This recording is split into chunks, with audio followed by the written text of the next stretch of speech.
Oke, selamat sore teman-teman di mana saja berada. Eh, Pada kesempatan ini saya ingin menangkapi eh, atau meluruskan atau mengkoreksi menurut eh, versi saya menyangkut keputusan pihak BKD Kabupaten Mambramo terkait dengan daftar honorer K2 di Kabupaten Mambramo. Namun teman-teman, sebelum saya lanjut jangan lupa subscribe, like, dan komen. Oke teman-teman, jadi perlu saya beritahukan kepada kita semua bahwa dalam suatu daerah di bidang birokrasi pasti bekerja sesuai dengan konstitusionalnya dan tidak bisa keluar dari hierarki ortodoks yang berlaku di bidang birokrasi tersebut. Karena itu pada kesempatan ini menurut saya ya, jadi kalau menurut saya mungkin belum tentu benar bagi pemahaman teman-teman lain atau siapa saja. Jadi saya harap bisa di komentar sehingga ada langkah-langkah atau alternatif yang kita bisa ambil atau mendapat jawaban yang sesuai dengan aturan-aturan. Oke teman-teman, jadi yang saya ingin sampaikan pada kesempatan ini adalah menyangkut daftar honorer K2 di Kabupaten Mambramo yang menurut saya masih ada kejanggalan-kejanggalan yang dilakukan oleh pejabat setempat. Di mana menurut daftar yang saya temukan, yang saya lihat sesuai dengan pengalaman saya di sini yang saya pantau, dari hasil tersebut saya melihat bahwa nama-nama yang lulus di dalam verifikasi daftar kedua gelombang pertama ini Bapak Ibu yang sudah honorer lama di kabupaten ini, namanya tidak terakomodir ya, namanya tidak terakomodir. Saya pribadi saya tidak tahu kenapa, tetapi saya berharap supaya mereka-mereka itu bisa diakomodir di gelombang kedua ya. Memang pegawai kontrak itu kan kita tidak hanya asal mengangkat, diluluskan dalam pengangkatan kedua, tetapi kita lihat dari beberapa kriteria yang bisa memenuhi syaratnya. Oleh karena itu, di sini dari nama-nama yang saya temukan lebih banyak teman-teman atau saudara-saudara yang berasal dari berasal dari luar Kabupaten Mambramo ya. Jadi ini juga ada dampak efektif yang bisa kita dapat dari situ, yang bisa kita lihat bahwa ada timbul kecemburuan secara psikologi, emosional psikologi ada, namun mereka sulit untuk menyatakan karena semua data tersebut telah terlambat di dalam penginputan dan sudah dipublisirkan di publik. Oleh karena itu, saya sudah jalan survei dari beberapa honorer lama yang namanya tidak keluar. Mereka berharap bahwa daftar-daftar yang ada di K2 tersebut kalau bisa di gelombang kedua bisa kasih luluskan honorer-honorer atau tenaga kontrak yang sudah lama mengabdi, ya, yang sudah lama mengabdi.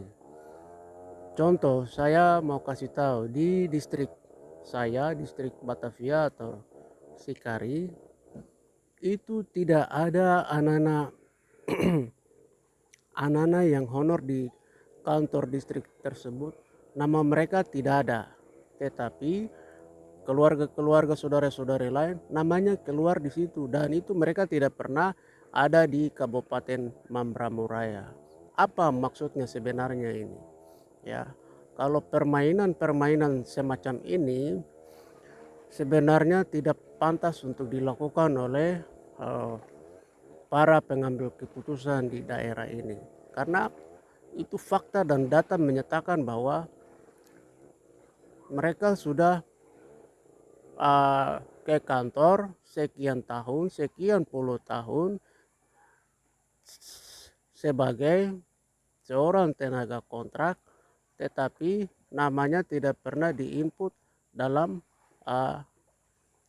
atau diangkat sebagai pegawai P3K. Oleh karena itu, saya pribadi intelektual dari Kabupaten Mambramo-Raya, saya memang merasa sangat kesal dengan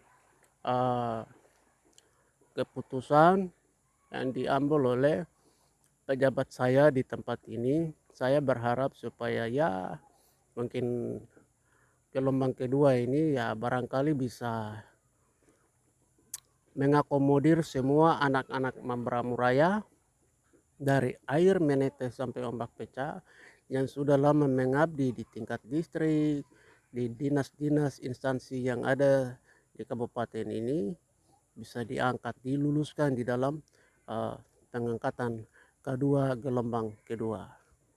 Begitu barangkali saya harap mungkin dalam mengangkat para tenaga kontrak itu harus kita melihat tingkat kehadiran di mana instansi dia kerja. Jadi tidak hanya seenaknya, mungkin karena saya pimpinan, ini karena kewenangan saya, jadi bebas-bebas saya mengangkat saudara saya saja atau siapa saja yang bekerja sama dalam hal memenangkan atau mencapai sebuah tujuan yang saya inginkan. Itu memang tujuan personal, tidak bisa dibawakan ke internal publik. Seperti hal ini kan dapat mengganggu psikologi orang Mambramo. Jadi bisa menimbulkan dampak negatif di situ, karena memang faktanya seperti itu. Itu fakta bahwa loh, kenapa kita yang mengabdi lama tidak diluluskan dalam K2? Terus nama-nama ini tidak pernah ada di negeri ini, tidak pernah ada di sini, honor pun tidak, ya. Kok namanya diinputkan di dalam K2? Itu kan aneh tapi nyata, ya. Jadi saya ingin mengatakan bahwa jangan bikin as planning is manuflay di negeri ini, ya. Jangan mengkelabui sesuatu yang benar untuk kepentingan diri saudara-saudari sekalian di tempat ini, ya. Ada pepatah atau ungkapan berkata bahwa sekalipun kebohongan itu lari secepat kilat, tetapi suatu saat kebenaran pasti akan mengalahkannya. Ingat, hari ini banyak anak-anak Mambramo yang sudah lama honor namanya tidak keluar, mereka sangat sakit hati. Kemana sebenarnya perasaan Bapak Ibu pejabat yang ada di negeri ini yang punya kewenangan di bidang tersebut? Apakah tidak punya urat malu, tidak punya perasaan, ya? Anda manusia punya perasaan, mereka juga sama. Kok tiba-tiba nama yang diluluskan bukan mereka yang sudah mengabdi sebagai pegawai kontrak lama di negeri ini? Itu kan aneh begitu. Maksudnya kan jadi pertanyaan di situ, ada apa sebenarnya? Lalu selama ini kami mengabdi tuh, kami dibayar dari negara, itu apakah tidak menjadi sebuah perhatian dari pejabat di tempat ini? Apakah kami hanya sia-sia, kami hanya sebagai alat, ya, karena mungkin status kami sebagai pegawai honor? Tidak boleh, mau pegawai honor ataupun PNS, semuanya nasibnya sama, sama-sama menuntut mempertahankan hidup di dunia ini. Hanya saja pegawai honor statusnya mungkin sedikit berbeda dengan pegawai negeri sipil. Tidak terlalu jauh, hanya beda sedikit saja, beda tipis. Namun di dalam perekrutan pegawai K2 itu berbeda dengan pegawai negeri. Karena itu saya pribadi, saya memang rasa menyesal dengan keputusan pejabat di tempat ini. Saudara-saudari yang saya hormati di mana saja berada, barangkali saya dari Kabupaten Mambramo-Raya ini juga berpesan kepada beberapa kabupaten yang ada di Provinsi Papua. Semoga kejadian semacam ini jangan terjadi di kabupaten lain. Saya berharap dengan hormat dari ujung rambut Bapak Ibu sampai telapak kaki yang statusnya sebagai bupati, yang masih menduduki jabatannya sebagai seorang bupati di Provinsi Papua di kabupaten mana saja, saya berharap dalam menangani pengembangan sumber daya manusia, terlebih khusus terkait dengan soal yang tadi saya uraikan, pengangkatan kedua, kalau bisa harus kembali tinjau ke setiap instansi yang ada di kabupatenmu masing-masing, baik dari tingkat distrik sampai naik ke instansi dinas-dinas atau kabak dan seterusnya atau badan, sehingga mereka yang diangkat itu sebagai pegawai K2 itu mereka yang benar-benar sudah mengabdi lama sekian puluh tahun, yang statusnya hanya sebagai pegawai honor, ya. Mereka selalu hadir setiap hari, sekalipun mungkin dalam hal apa itu dalam hal biayanya, pendapatannya mungkin berbeda sedikit dengan pegawai negeri sipil, tetapi bagaimanapun dia juga sudah peduli terhadap kantor, terhadap tugas dan tanggung jawabnya, sehingga dia rajin datang. Karena itu kalau nanti ada pengangkatan kedua di kabupaten provinsi, di semua kabupaten di Provinsi Papua, jangan menginputkan adik-adik, teman-teman, saudara-saudari yang tidak pernah ikut di dalam daftar kontrak di instansi mana saja, namanya tidak ada, tetapi tiba-tiba diinput diangkat menjadi P3 atau pegawai P3, itu pegawai kontrak, diluluskan begitu. Tidak boleh. Kalau bisa angkat itu mereka yang sudah mengabdi lama sebagai pegawai kontrak, sehingga ada rasa kepuasan, ada tingkat kepercayaannya itu selalu ada di dalam batin atau jiwa raga orang tersebut. Jadi dia akan terus semangat dalam mengabdi sebagai seorang P3K. Saudara-saudari di mana saja berada, kalau semua bupati di Provinsi Papua ini bekerja sesuai dengan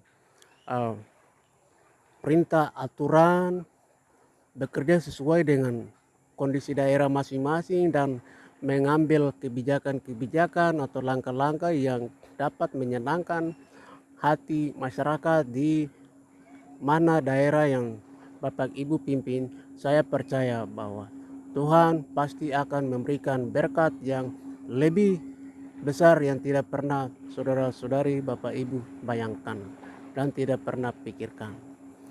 Oke, saudara-saudara, saya mohon maaf, saya di sini tidak bermaksud untuk menyinggung siapa-siapa, tetapi saya sebagai seorang intelektual dari Kabupaten Mambramo Raya, saya merasa bahwa dalam hal pengangkatan honorer K2 ini tidak sesuai dengan kondisi daerah yang ada di Mambramo Raya.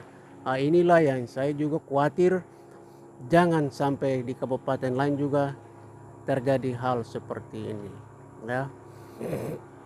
Makanya pada kesempatan ini saya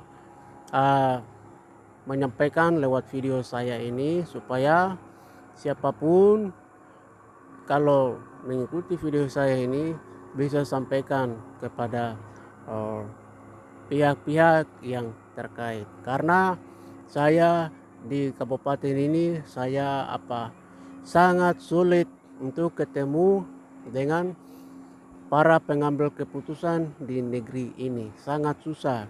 Kalau saya berdoa dengan Tuhan sangat mudah, saya omong tiap jam dan saya lebih gampang ketemu dengan Tuhan Yesus, tetapi kok cuma manusia yang hadir sebagai pejabat saja mau ketemu sangat susah.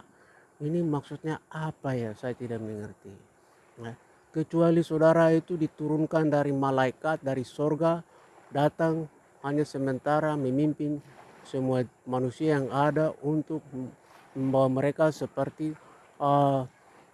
Musa membawa bangsa Israel keluar dari tanah Mesir, no problem, silakan, ya, itu silakan. Tetapi kalau saudara merasa bahwa saya ini kan dipilih dari rakyat, kalau begitu ada soal-soal yang sangat sensitif yang terjadi di publik.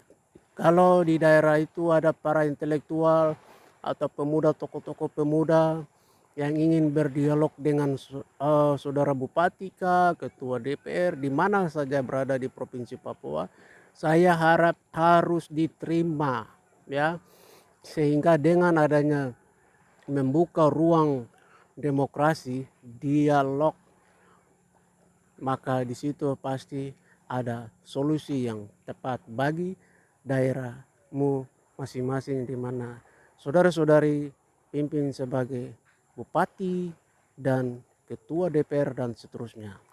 Bapak Ibu yang saya hormati di mana saja berada, saya berharap semua intelektual yang mengikuti video saya pada kesempatan ini, saya tidak melarang dan saya tidak merasa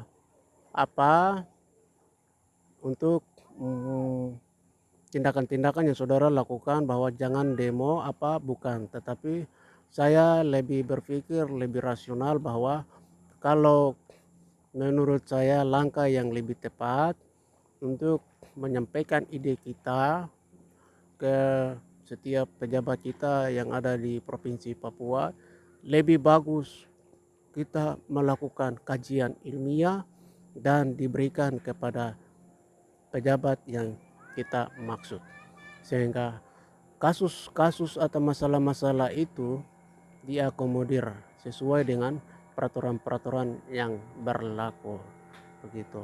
Oleh karena itu, setiap pimpinan petinggi politik yang sudah menduduki jabatan di dalam birokrasi, misalnya sebagai bupati dan seterusnya, sebagai ketua DPR dan seterusnya, kalau ada tokoh-tokoh pemuda, tokoh-tokoh agama, tokoh adat dan seterusnya, minta untuk duduk dialog dengan saudara-saudari, saya harap itu diterima, karena dengan cara itulah demokrasi kita akan terus dijaga dengan baik, dan pasti di situ akan saudara-saudari mendapat solusi atau jawaban dari segala persoalan yang dihadapi. Jadi jangan pernah menutup pintu dialog, jangan menutup ruang demokrasi, bagi setiap intelektual yang ada di tanah Papua. Ya, Bapak Ibu yang saya hormati di mana saja berada, saya pikir itu saja yang bisa saya sampaikan pada video saya kesempatan kali ini. Dan sekali lagi saya menyampaikan permohonan maaf bahwa saya di sini tidak bermaksud untuk menyinggung siapa-siapa, namun di sini saya memberikan kontribusi yang bisa ada nilai tambah bagi tanah Papua, bagi lebih khusus bagi daerah ini, Kabupaten Mambramo Raya. Ya, oke, saya merasa bahwa saya masih banyak kekurangan dalam menyampaikan bahasa saya pada kesempatan ini atau pesan saya pada kesempatan ini, namun saya yakin dan percaya bahwa kalau mau lebih puas silakan komentar di bawah. Kita saling menukar pikiran sehingga ada nilai-nilai yang bisa kita dapat. Kepada kakak-kakak intelektual Kabupaten Mambramo Raya atau siapapun yang ada di sini yang peduli dengan keadaan di Mambramo Raya, saya berharap kita buka satu link yang kita bisa duduk bertatap muka, berdialog, mencari jawaban dari setiap persoalan yang ada di kabupaten ini. Ya, jangan kita selalu membakar di grup Mambramo Membangun. Itu sesuatu yang tidak profesional. Barangkali seperti itu. Kalau ada salah, saya mohon dimaafkan. Ke depan, saya yakin pasti ada pemimpin dari anak negeri Mambramo Raya yang bisa berdiri sebagai top leader. Karena itu mulai hari ini jangan pernah menyesal, jangan pernah sakit hati, dan jangan menyiku. Siapapun dia yang datang jadi bupati, yang duduk sebagai bupati, akuilah bahwa itu adalah pemimpinmu. Akuilah bahwa itu adalah pilihanmu. Akuilah bahwa itu adalah pilihan rakyat. Karena itu kalau mau memberikan kontribusi atau memberikan masukan, jangan yang melanggar hak konstitusional orang atau melanggar asas-asas demokrasi atau melanggar asas-asas dalam birokrasi.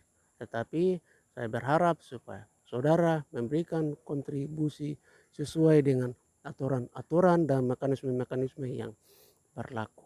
Sehingga itu menunjukkan sikap kedewasaan kita dan sikap profesionalisme kita terhadap pejabat kita yang ada.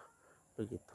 Oke saudara-saudara sekalian di mana saja berada, saya pikir penyampaian atau harapan saya sangat singkat. Seperti itu dari saya. Salam buat kita semua dari Kabupaten Mambramo Raya untuk Indonesia. Teman-teman jangan lupa subscribe, like, komen, dan share. Terima kasih teman-teman sudah ikuti video saya. Mohon maaf apabila ada salah. Sampai jumpa.